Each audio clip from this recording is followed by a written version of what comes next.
Sining kapistahan sa Birhen sa Guadalupe, gipaminaw nato ang ebanghelyo mahitungod sa pagpahibalo sa anghel nga si Gabriel ngadto kang Maria sa grand plan of God nga mamahimo siya o gipili siya nga mahimong inahan sa bugtong anak sa Dios. So si Maria kipili atong pamalandungan nga ang mahal nga Birhen Maria anaa kabahin gayud siya sa grand plan of God for salvation. Sukad pa ni adtong higayon nga ang tao nakasala misupak sa kabubuton sa Ginoo, ang Ginoo misaad man kanato nga ipadala ang iyang manunubos. Unya kining maong manunubos ipadala nganhi kanato dili sa magical nga pamaagi kundi sa very human way. Busa ang kinahanglan ang maong manunubos ipanampon. When God thought of sending a Messiah, He was already thinking of a woman, a mother, a woman to be the mother of the Messiah. So, ang part of the Virgin Mary sa plan of God nga siya mo ay maghimong bridge, mahimong tulay ba nga ang anak sa Dios moabot nganhi kanato og kita man usab moabot ngadto sa Dios. So mao natong tan-awon nga pamalandungan nato nga God can do everything. Sa gingon sa anghel kay walay dili mahimo sa Dios. So He can do everything. But even if God can do everything, He opted this way. Nga ang iyang anak mahimugso sa kalibutan, pinaagi sa usa ka babay, o kining maong babay ginganlan og Maria. So pagkanindot nga mamalandong tanga, kay naman sa tong huna-huna, human as we are, we think of going to God directly. Minta nga, direct to God. But kung atong patantawon, God never go to us directly. Instead, God, through a woman, came to us. So nindot po na nga itong pamalandungan ng dapita nga kung ang Dios man gani, wala mo diritso nganhi sa kalibutan, miagi pa siya sa mahal nga Birhen sa usa ka inahan, kita pud kaha dili man ta Dios, mas ubos man gyud ta kay tawo man ta. Una mo diretso noon tas Ginoo. Ang Ginoo gani nga Dios mianhi kanato miagi sa usa ka babay nga mahal nga Birhen Maria, kita pakaha nga tao nga mulak tao mulukso padung ngadto sa Dios pagkadakong dimalas. Dili man ta makahimo ni ana. God alone can do it. But God opted to become a son of a mother, and that mother is Mary. So kita pod nga mga nagtuos Ginoo, nindot pod siguro nga di ta mulukso kay bisag kung satog lukso direct to God, di man gyud ta makadiretso. Kay ano naman siya gitaw nga when there is an instrument, sige ngani, ang Dios da dire, ang tao da dire. Mary is here, nahimo siyang agianan sa anak sa Dios para ganin sa kalibutan. Ug nindot pod nga kitang tanan nga nahimong anak sa Dios, pinaagi kang Kristo, muagi pod sa taytayan padulong ngadto sa atong langitnong Amahan. Mo man bitaw nga sukad ni adtong pagkapili o pagpunawon sa anghel ngadto kang Mary, your name, you are chosen.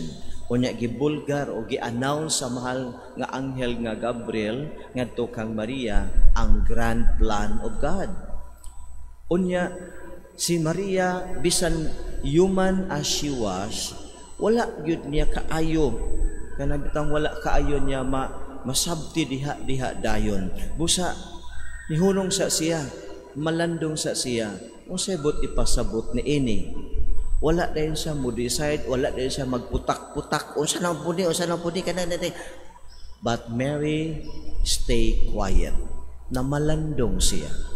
O sa iyang pagpamalandong, nasabtan niya. Kaysa iyang pagpamalandong, naminaw, namati siya sa pinitik sa iyang kasing-kasing.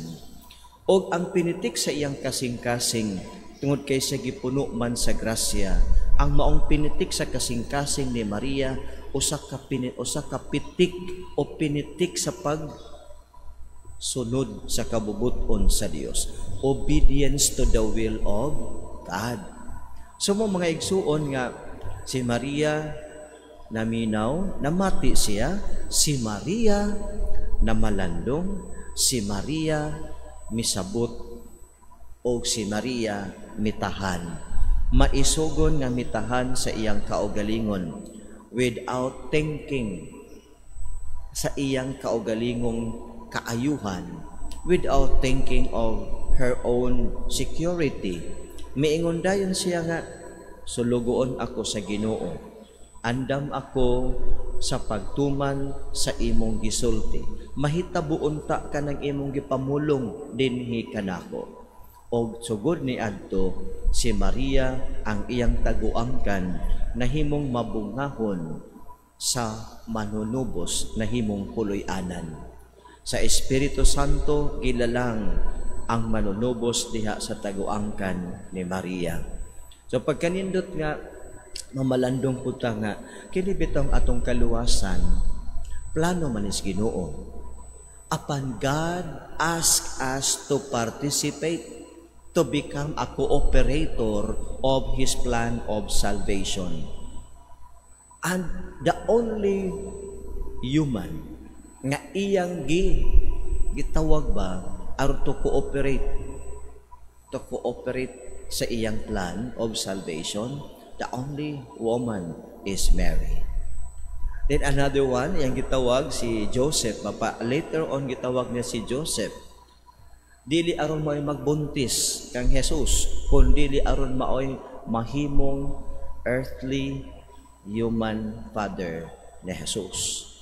So kung mao kini ang tutan-aon ba nga ang mahal nga Birhen Maria, kinaiya di ay niya kanang paghilom. Kinaiya niya ang pagpamalandong. Kinaiya niya ang pagkamasinugtanon. O kinaiya niya ang pagtanaw sa kaayuhan sa mga tao.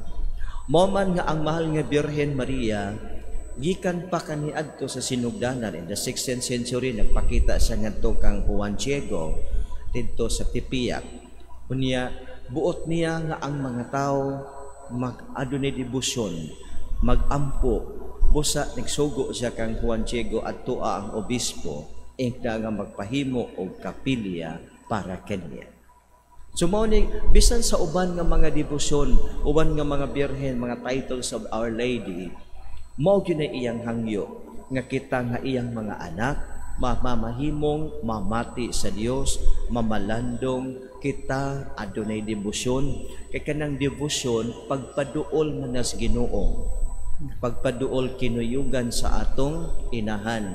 Sama gud kita sawa patamay mong aktibo sa simbahan, dunay nagkuyog nimo. Sawa pa ka mahimong hinimbahon, sawa pa ka mahimong pari, mahimong madre, mahimong lay consecrated persons, dunay nagkuyog nato paduol sa Ginoo. And usually our mothers, usually our lola, mo na magdala nato. Naaman ang lolo na ang tatay, pero usually the mothers bring us closer to God. Mopod ang mahal nga Birhen Maria, walay hunong from time to time, magpakita siya, from time to time, naghatag siya og mensahe para sa iyang mga anak. Aron kita, dili gayon mahimulag kang Kristo nga iyang anak.